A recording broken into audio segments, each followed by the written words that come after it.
आज हम पढ़ेंगे चिट्टा के बारे में। हाँ। चिट्टा होता क्या है और किस तरीके से इंसान के ऊपर ये प्रभाव डालता है। पहले तो हम ये समझ लेते हैं, जो चिट्टा है वो एक सिंथेटिक ड्रग है। अब ये सिंथेटिक ड्रग क्या होता है? सिंथेटिक ड्रग वह ड्रग होता है जो प्राकृतिक रूप से पाई जाने वाली दवाइयों या पेड़ पौधों के कृत्रिम पेड़ पौधे जो होते हैं उनको कृत्रिम रूप से लैब में तैयार किया जाता है, उनमें संशोधन किया जाता है और उनके प्रभाव को बढ़ाया जाता है। इनमें से कुछ सिंथेटिक ड्रग है। अब जो सिंथेटिक ड्रग है ये ज़्यादातर दवाइयों के रूप में इस्तेमाल होते हैं, पर ज़्यादातर लोग इनका इलीगली यूज़ नशे के लिए करते हैं। इसमें कुछ पॉपुलर ड्रग्स हैं जो वर्ल्ड वाइड फेमस है, जिनमें से हैं K2, ketamine, methamphetamine, MDMA, Adderall, bromo, dragonfly, heroin, coke, crack, codeine, oxy, percs, vikes, PCP जिसे एंजल डस्ट भी कहते हैं, LSD, बाथ सॉल्ट्स, कोर्टिसोन और टोरेडोल। ये अलग अलग तरीके के सिंथेटिक ड्रग है जो मार्केट में पाए जाते हैं और इनका यूज ज़्यादातर नशे के लिए करते हैं। अब हम समझते हैं कि चिट्टा क्या है। चिट्टा जो है ये एक शब्द है, ये कोई स्पेसिफाइड ड्रग नहीं है। जो ये चिट्टा है ये ज़्यादातर पंजाब में बहुत ज़्यादा फेमस है। हिमाचल में तो ये अभी आया है, पंजाब में काफ़ी पहले से चला आ रहा है। ये पंजाबी भाषा के शब्द चिट्टा से निकला है। जो पंजाबी भाषा है उसमें चिट्टा का मतलब होता है गोरा या फिर सफ़ेद। जो ये चिट्टा है ये उन ड्रग्स के लिए यूज होता है जो दिखने में गोरे या फिर सफ़ेद कलर के होते हैं। जैसे कि जो प्लास्टर हम यूज़ करते हैं, चूना वगैरह, वो सफ़ेद कलर के होते हैं। सेम ऐसे चिट्टा दिखने में भी होता है। जो ये चिट्टा है ये अक्सर LSD, मैथ और हीरोइन होता है। साथ में कभी MDMA भी होता है। इनमें से बहुत सारे ड्रग्स हैं जिनके बारे में आपने पहले नहीं सुना होगा, क्योंकि हिमाचल में उतना ज़्यादा ये ड्रग्स चलते नहीं हैं। ज़्यादातर हमारे यहाँ अफीम और भांग चलते हैं। अब जो ये चिट्टा है इसमें जो LSD, मैथ और हीरोइन, MDMA जितने भी ये नशीले पदार्थ होते हैं या फिर जो भी ये ड्रग्स है, इनमें मुख्यतः हीरोइन होती है। जो हीरोइन है वो भी वाइट कलर की दिखती है और ज़्यादातर जो चिट्टा है ये हीरोइन के लिए प्रयोग किया जाता है। सॉरी बेटा, मैं आपसे पूछूं, देखो वैसे तो मेरी भी जिम्मेदारी है, पर आपने इतना अच्छा पढ़ा है। ये हीरोइन क्या होती है? एक तो फिल्मों में होती है, ये कौन सी हीरोइन है? अच्छा बताएंगे आप? Okay, thank you. जैसे कि हम लोग स्थानीय भाषा में भांग या चरस के लिए माल शब्द का प्रयोग करते हैं। हाँ, माल। ये माल ऐसा है, वैसा है, मलाना का माल है या ऐसा वैसा है। वैसे जो चिट्टा शब्द है ये हीरोइन के लिए एक कोड वर्ड में होता है, जिसकी निकनेम अगर हम बोल दें कि हीरोइन के लिए।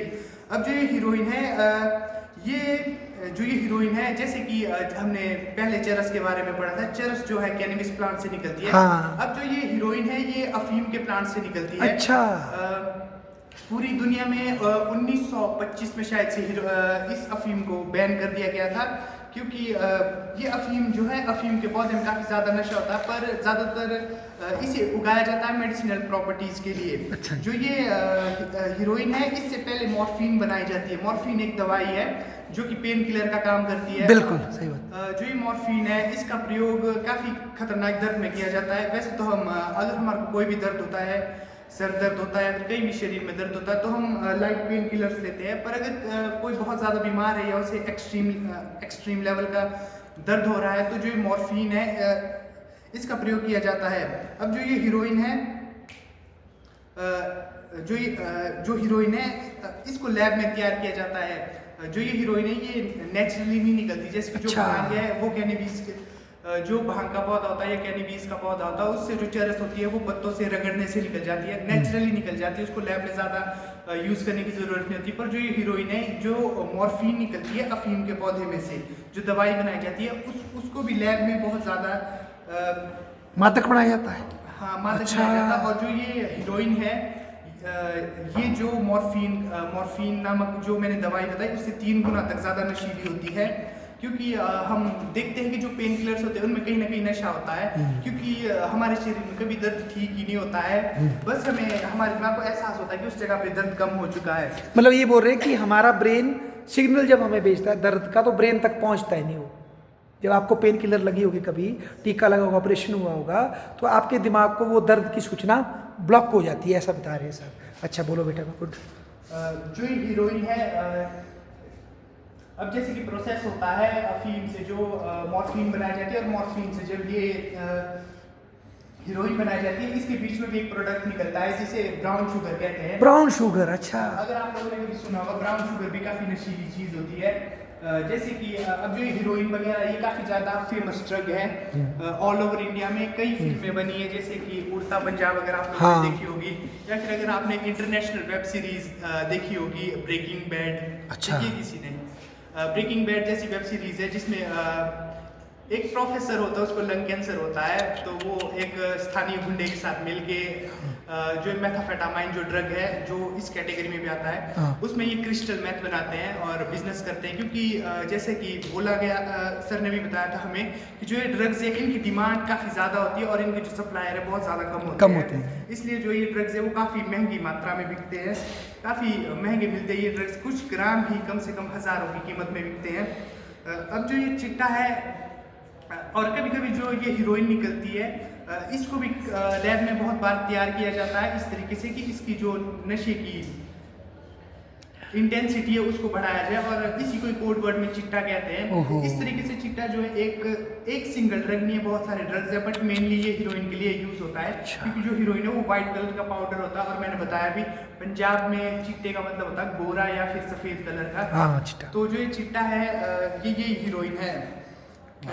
इस जो ये चिट्टा है इसका केमिकल नेम होता है डाइवर्सिफाइड मॉर्फिन, मतलब जो मॉर्फिन है उससे ही बनाया जाता है।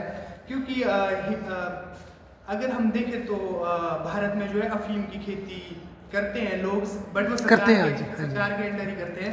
बट जो ये मेन अफीम है ये शायद से एक ट्रायंगल करके आता है, कुछ मैंने गोल्डन ट्रायंगल नहीं सर, कुछ ऐसा ट्रायंगल है, वो चाइना म्यांमार और ठीक बता रहे हैं, वहाँ पे ज्यादातर ये अफीम उगती है। और साथ में ये पाकिस्तान में भी उगती है और अफगानिस्तान में बहुत अच्छा। और जो ये पंजाब में, हमारे यहाँ तो उतना ज़्यादा चिट्टा अभी चल रहा है, बट पंजाब में काफ़ी टाइम से चला आ रहा है। और जो पंजाब में ये अफीम या फिर ये चिट्टा है ये मेनली पाकिस्तान से सप्लाई होता है। कई बार ये ड्रोन्स के द्वारा होता है, कई बार ये इलीगली आता है। तो बेटा मैंने देखा टीवी में जैसे लड़के ना सुई में इंजेक्शन से लगा रहे थे, वो भी यही होती है वो? अच्छा बताओ सर। अब जो ये चिट्टा या हीरोइन जितने भी ये सिंथेटिक ड्रग है इनको लेने के बहुत सारे तरीके होते हैं, बट मेनली जो हम लोग नहीं यहाँ के लोग यूज करते हैं वो 3 तरीके होते हैं। पहला होता है खा करके, जो ये पाउडर है इसको किसी पिल्स में डालते हैं, जैसे कि कई बार दवाई की पिल्स होती है, कैप्सूल जिसको बोलते हैं, उसके अंदर ये ड्रग्स डालते हैं और खा लेते हैं। दूसरा होता है इंजेक्शन की मदद से। इंजेक्शन में जो है हल्का सा पानी होता है, उसमें इन नशों को घोल दिया जाता है और डायरेक्ट नसों में इंजेक्ट किया जाता है। बट कई बार ऐसा होता है कि नसों में जाने के बदले स्किन पर भी कई बार जो नसें होती है वो नसों में नहीं जाता है, वो ऊपर स्किन के ऊपर ही रहता है। क्योंकि ज़्यादातर जो नशे करने वाले हैं वो प्रोफेशनल नहीं होते हैं मेडिकल पर्पज से। क्योंकि अगर हम देखते हैं, अगर कभी आपने खून की जाँच कराई होगी या फिर अगर कभी भी आपको कोई ग्लूकोज वगैरह भी लगे होंगे, तो वो नस जो डॉक्टर के साथ उनको क्या बोलते हैं, नर्स वगैरह होते हैं, जो भी होते हैं वो ज़्यादातर जो है नशे ही ढूंढते हैं ताकि जो डायरेक्ट है वो ब्लड स्ट्रीम में ही जाए। क्योंकि जो नशा है वो हमारे खून से होता हुआ कहीं ना कहीं हमारे दिमाग को इफेक्ट करता है, और जो जितने भी नशे हैं ये दिमाग को इफेक्ट करते हैं, जिससे हमारे दिमाग में कई बार कोर्टिजोल और डोपामिन जैसे हार्मोन्स रिलीज होते हैं, रिलैक्स करता है वो, जिससे हमें काफ़ी रिलैक्सिंग महसूस होता है और अच्छा लगने लगता है। कहीं ना कहीं हमें खुशी का अनुभव होता है, बट वो टेम्परेरी खुशी होती है। और तीसरा तरीका है सिल्वर फॉइल वाला तरीका। इसमें जो है एक सिल्वर फॉइल होता नहीं, जो कई बार लंच पैक करने के लिए ले जाते हैं हम लोग, एल्यूमिनियम का फॉइल होता है, उसके ऊपर कई बार जो मैथ वगैरह, जैसे कि मैथ आता क्रिस्टल की फॉर्म में, जैसे कि मिश्री, पता ना आपको मिश्री कैसी होती है, या फिर चीनी मान लो आप, एक तरीके से वो हल्की सी वैसी ही दिखती है, उसको जो है एल्यूमिनियम फॉइल की एक शीट पे रखा जाता है, या फिर जो कोकीन है उसको एल्यूमिनियम की शीट पे रखा जाता है और नीचे से लाइटर या माचिस से उसको गर्म किया जाता है। उससे जो कहीं ना कहीं वो भाप निकलती है, उस भाप को नाक या मुंह से लिया जाता है। और कभी ऐसा भी होता है कि जब वो हल्की सी भाप या फिर वो थोड़ी सी लिक्विड या गैस की फॉर्म में हो जाती है, तो उसी सिल्वर फॉइल के पेपर को रोल किया जाता है और उसको फूका जाता है। हाँ, जो मूवीज में देखा हमने। अच्छा, बीड़ी या सिगरेट की तरह। इस तरीके से ये नशे होते हैं। अब जो मेन बात है कि लोग ये नशे करते क्यों हैं? ये लोग मेनली तीन 3 स्टेट्स में करते हैं। पहला होता है शौक, जैसे कि आज ज़्यादातर जो अगर आपने देखा होगा जो ये नशे हैं सिंथेटिक ड्रग है, अब जो पुराने ज़माने के लोग वो तो तंबाकू और शराब का ही प्रयोग करते हैं, बट जो ये सिंथेटिक ड्रग आ रहे हैं या नए नए तरीके के वो आ रहे हैं, उनको ज़्यादातर यूथ यूज़ करती है। क्योंकि कई बार यूथ के बीच में ट्रेंड चल जाता है कि कुछ नई चीज़ ट्राई करते हैं, तो कई लोग शौक में भी ये नशे शुरू करने लगते हैं, बट कब वो शौक उनकी आदत बन जाता है पता भी नहीं चलता। दूसरा है दर्द के स्टेट के लिए, कई बार कई लोगों को डिप्रेशन होता है, मेंटली स्ट्रेस होते हैं, या फिर फिजिकली होती है, बहुत ज़्यादा पेन वगैरह होता है, तो ऐसे में वो सोचते हैं कि अगर हम इस तरीके के नशे यूज़ करेंगे या दूसरे नशे यूज़ करेंगे तो कहीं ना कहीं हमारे शरीर को हमें रिलैक्स फील होगा और वो दर्द महसूस नहीं होने लगता है। क्योंकि जैसे मैंने बताया कि कई बार हार्मोन्स दिमाग में रिलीज होते हैं तो हमारे को खुशी का एहसास होता है। और तीसरा तरीका है खुशी, जैसे कि लोग एंजॉय करने के लिए ज़्यादातर ये नशे यूज़ करते हैं, जैसे कि कई बार पार्टीज़ में होता है या फिर क्लब वगैरह में ये नशे वगैरह यूज़ करते हैं अगर इंसान ने बहुत ज़्यादा खुश रहना होता है इसके लिए, बट ये खुशी भी कहीं ना कहीं टेम्परेरी होती है। अब जो ये चिट्टा है इसके खतरे क्या होते हैं? पहला, ये नर्वस सिस्टम से रिलेटेड होता है। अगर हम चिट्टे का प्रयोग करते हैं तो कहीं ना कहीं हमारे नर्वस सिस्टम या तंत्रिका तंत्र जो होता है उसको इफेक्ट करता है, तो कहीं ना कहीं जो है दिमाग को बहुत ज़्यादा डैमेज करने लगता है टाइम टू टाइम। और जो चिट्टा या कोकीन है ये लेने से जो है ब्लड में ऑक्सीजन की मात्रा भी कम हो जाती है, और अगर ब्लड में ऑक्सीजन की मात्रा कम होने लगती है तो दिमाग को भी ऑक्सीजन कम पहुंचने लगती है। अगर दिमाग को ऑक्सीजन कम पहुंचने लगती है तो इंसान को हल्का हल्का नशा तो होता ही है, बट साथ में हल्की हल्की नींद आती है, फिर हाई जिसको बोलते हैं वो होने लगता है। पर अगर दिमाग को ऑक्सीजन कम मात्रा में पहुंचे और लंबे टाइम तक ऐसा हो तो जो दिमाग है वो कहीं ना कहीं डेड होने लगता है और बंदा कोमा में भी जा सकता है। इसलिए कभी ना कभी आपने ये सुना होगा कि कुछ मिलीग्राम की मात्रा ज़्यादा होने से किसी ना किसी की डेथ हो गई होगी, चिट्टा, हेरोइन या फिर कोई भी ड्रग लेने से। क्योंकि बिल्कुल छोटी सी ग्राम्स और मिलीग्राम के फ़र्क से भी इंसान की जान जा सकती है अगर थोड़ा सा भी ज़्यादा होता है। और जो ये नशे हैं हमारे शरीर इन नशों के कारण हार्ट अटैक भी बहुत ज़्यादा कॉमन चीज़ हो जाती है, क्योंकि कहीं ना कहीं ये नशे लेने से हमारा शरीर बहुत ज़्यादा तेज़ धड़कने लगता है या फिर बहुत कम स्पीड से धड़कने लगता है, जिस वजह से हार्ट अटैक की चांसेस होते हैं। और एक और बात है कि जो हमारा इम्यून सिस्टम है वो कहीं ना कहीं हमें रिकवर करते रहता है। अब जैसे कि इनको खांसी लगी हुई है तो कहीं ना कहीं इनका इम्यून सिस्टम काम करेगा और कुछ दिनों में ये ठीक हो जाएंगे, बट अगर ये ठीक नहीं हुए तो ये कोई ना कोई एंटीबायोटिक वगैरह ले लेंगे, पैरासीटामोल या फिर जो भी है वो ले लेंगे, ताकि थोड़ा सा इनका इम्यून सिस्टम थोड़ा और इनकी हेल्प करे इनको ठीक होने में। वैसे जो है हमारा शरीर भी लगातार हमारे को हील कर रहा होता है, इसलिए जब हम पहली बार ड्रग करते हैं या फिर कोई भी नशा करते हैं अगर उसकी बहुत कम मात्रा में होगी तो वो हमारे को काफ़ी ज़्यादा हिट करता है, बट टाइम टू टाइम जो हमारा शरीर है वो अडेप्ट कर लेता है। जैसे कि वैक्सीन्स का कॉन्सेप्ट भी तो है कि अगर हम लोग इंजेक्ट जैसे कि कोविड की हम लोगों ने बहुत सारी वैक्सीन लगाई, 2 लगाई शायद से, हाँ जी, दो कि 4 लगाई बेटा? 3, ओके, सॉरी।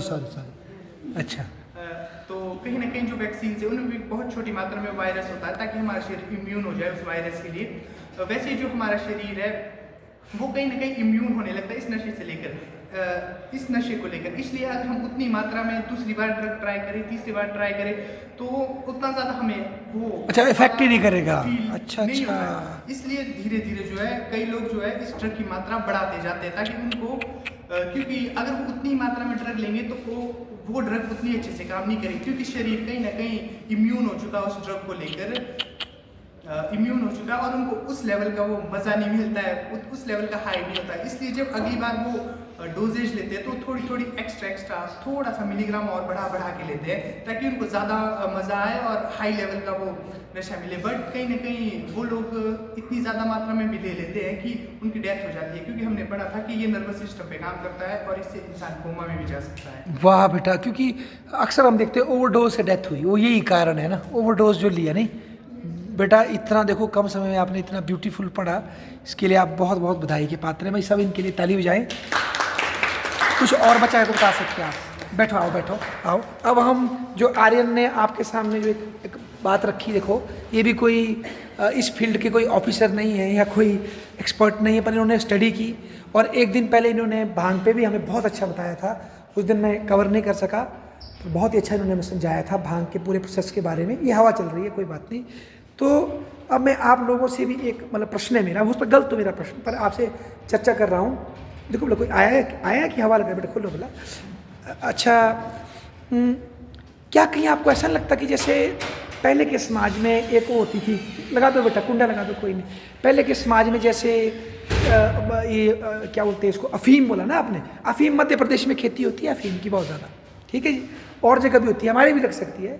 और भांग तो जैसे हमने बताया था कुल्लू में सब जगह होती है। पहले के बुजुर्ग भांग लेते थे, अफीम पीते थे, पर वो सेंथेटाइज नहीं होता था, वो उसमें नशे की मात्रा से। आपने उस दिन बताया था आर्यन हमें कि भांग में 2 तत्व होते हैं ना, कौन कौन से तत्व बोले थे आपने? THC और CBD।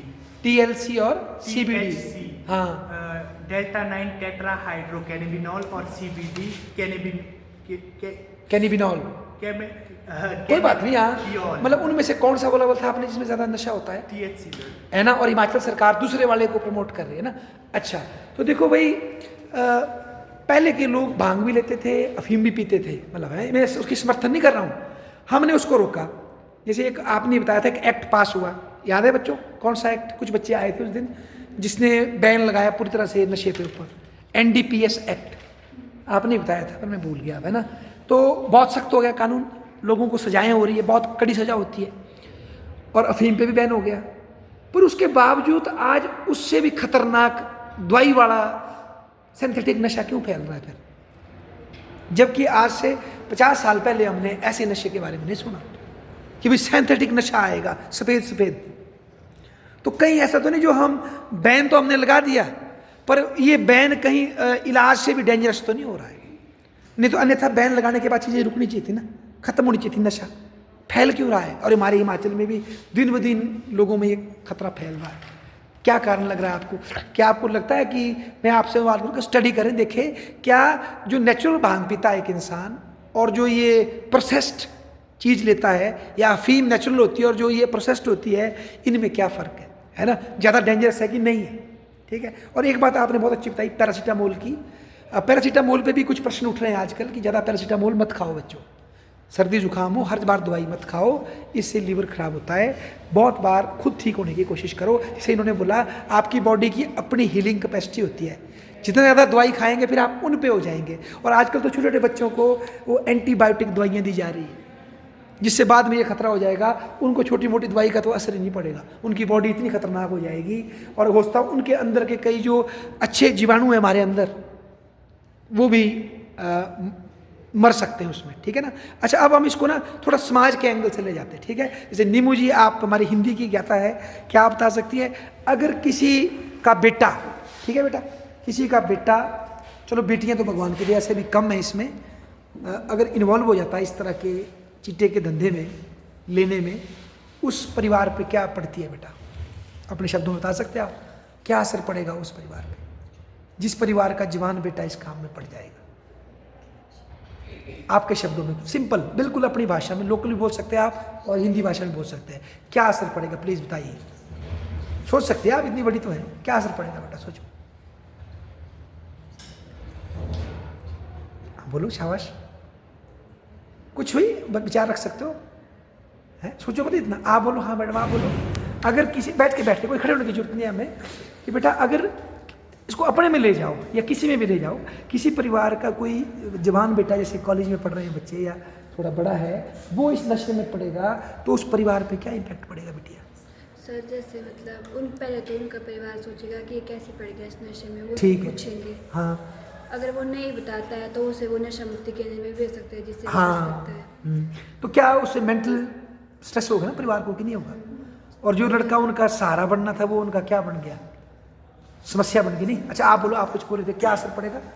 बहुत असर पड़ेगा परिवार का संतुलन जो फुर्तर बिगड़ जाएगा, जो उस पर डिपेंड करता है ना, जो लड़के पे मतलब फिर जो है ना, फिर जो सपने सोचे थे ना के बारे में वो सारे बिखर जाएंगे। वाह, फिर वो आगे नहीं कुछ कर पाएंगे। पर पेरेंट्स को ना फिर उसका ऑप्शन लेना चाहिए कि आगे क्या करना चाहिए क्या नहीं, नशा मुक्ति केंद्र पे जाना चाहिए और उसके बारे में फिर सोचना चाहिए। हालांकि उसको उस टाइम पे मम्मी पापा के बारे में सोचना चाहिए था। हाँ अच्छा, नहीं वो अब आप बताओ, आप वो कर नहीं सकती, चाहे लोकल भाषा में बोलो कि किसी परिवार का शोरी अगर नशा करेगा तो क्या असर पड़ेगा, बोलो लोकल भाषा में बोलो, क्या असर पड़ेगा, बोला। सर सोचेंगे ना कि हमारा बच्चा ऐसे गलत रास्ते पर जा रहा है, और ठीक है, उनको टेंशन होगी। टेंशन होगी नहीं, और हमारे देश को क्या नुकसान होगा, हमारे समाज को क्या नुकसान होगा अगर हमारा एक बच्चा नशेड़ी बन जाएगा।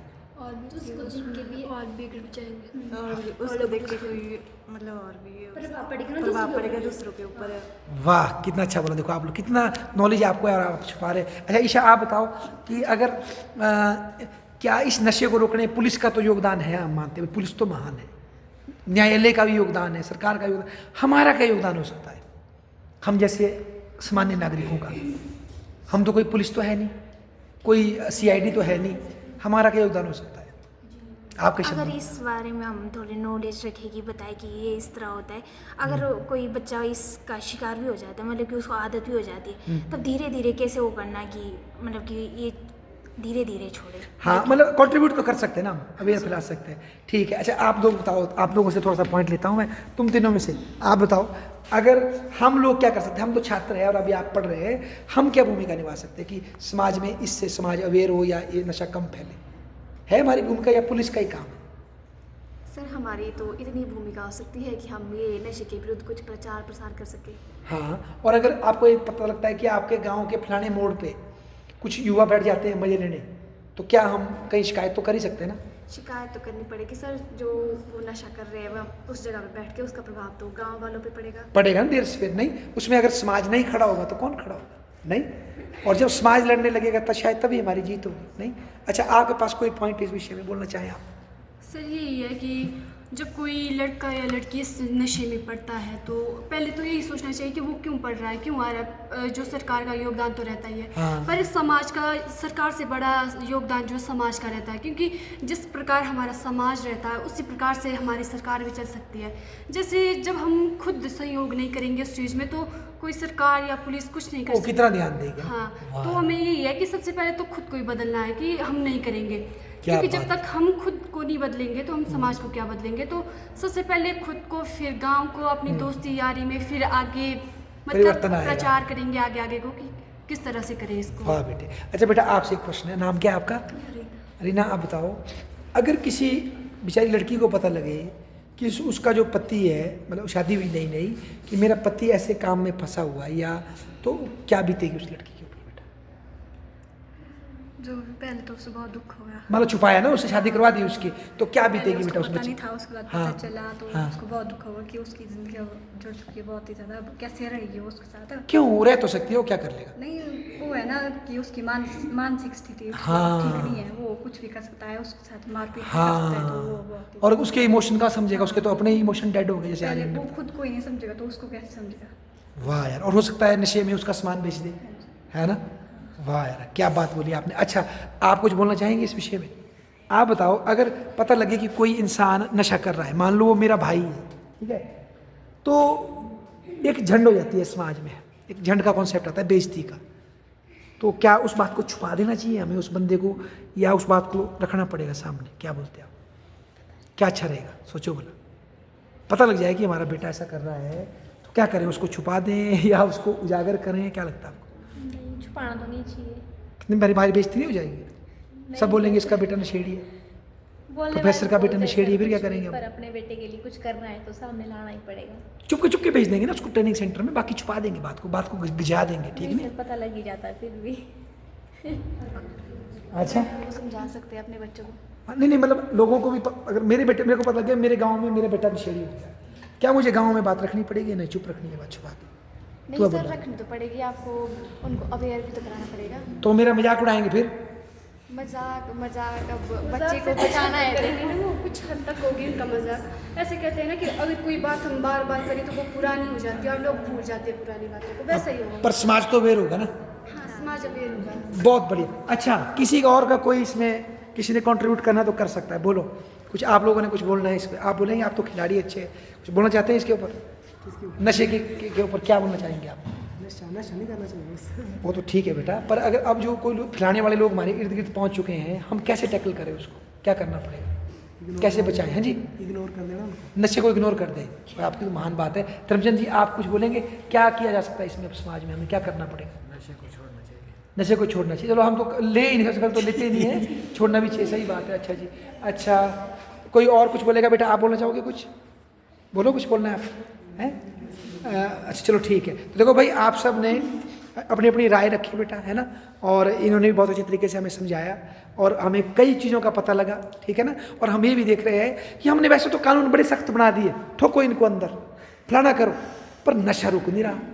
पहले एक आयुर्वेदिक टाइप था ये भांग या अफीम, अब उसको भी केमिकल ठोक के और ज़्यादा उसका वो दिया जा रहा है, हाई करने के लिए, नहीं हाई, बंदे को हाई देने के लिए। अच्छा, एक लास्ट क्वेश्चन है, लोग जिंदगी में ये हाई क्यों चाहते हैं, मतलब ये उड़ना क्यों चाहते हैं, मतलब ये नशा क्यों चाहते हैं आपके हिसाब से, क्यों चाहते हैं? कम नशे वाले उससे लोग संतुष्ट नहीं हो रहे हैं। नहीं, मतलब कोई भी आदमी नशा क्यों चाहता है? आज के इस जनरेशन में हाँ। स्ट्रेस और डिप्रेशन बहुत ज़्यादा बढ़ गया है। हाँ। छोटी छोटी बातों का लोग स्ट्रेस ले लेते हैं, हाँ। उससे डिप्रेशन में चले जाते हैं और उससे बचने के लिए लोग नशे को चुनते हैं। वाह यार, क्या बात है ना। अच्छा, तो इसका सोल्यूशन क्या है? सॉल्यूशन है प्राकृतिक। अगर डिप्रेशन आए तो क्या करें फिर? योगा कर सकते हैं, एक्सरसाइज कर सकते हैं, सुबह जल्दी उठ गुड गुड गुड। सबसे बड़ी बात है बेटा, कोई बताएगा मुझे स्ट्रेस क्यों आता है? आप बताओ बेटा, स्ट्रेस क्यों आता है आज की लाइफ में? कौन सी पढ़ते हो आप फाइनल में ना, स्ट्रेस क्यों आता है बेटा जिंदगी में? सर, जब हम किसी चीज़ के बारे में, उस चीज़ के बारे में डीपली सोचते हैं या हमें किसी चीज़ का सोल्यूशन नहीं मिलता है। हाँ, कुछ भी हो सकता है ना, तब क्या करें बेटा ऐसे में? फिर स्ट्रेस आ गया मान लो, तो कैसे निपटे? बिजी रखने की कोशिश रखें। ये तो एक तरह से भागने वाली गल नहीं हुई कि भाई दुश्मन ने आपको अटैक कर दिया है और आप जैसे वो शाही की तरह या कहीं कौंदर में छुप रहे नीचे, वो कोई सोल्यूशन थोड़ी हुआ। या तो मेडिटेशन कर सकते हैं, सुबह म्यूजिक सुन सकते हैं। हाँ, ये भी सही है ना। आप बोलो भाई, अगर स्ट्रेस जीवन में आ गया तो कैसे निपटे? धर्मचंद भाई, गेट बंद करो, एक मिनट। सर, स्ट्रेस इसीलिए आता है क्योंकि हम परेशान होते हैं किसी न किसी चीज़ को लेकर। हाँ। अगर हम उस चीज़ को हल करने की कोशिश करेंगे ना, तो स्ट्रेस खत्म हो जाएगा। हाँ देखो, बैठे बैठे तो वो समस्या हल होगी नहीं। हाँ देखो कितना अच्छा बोला सर ने।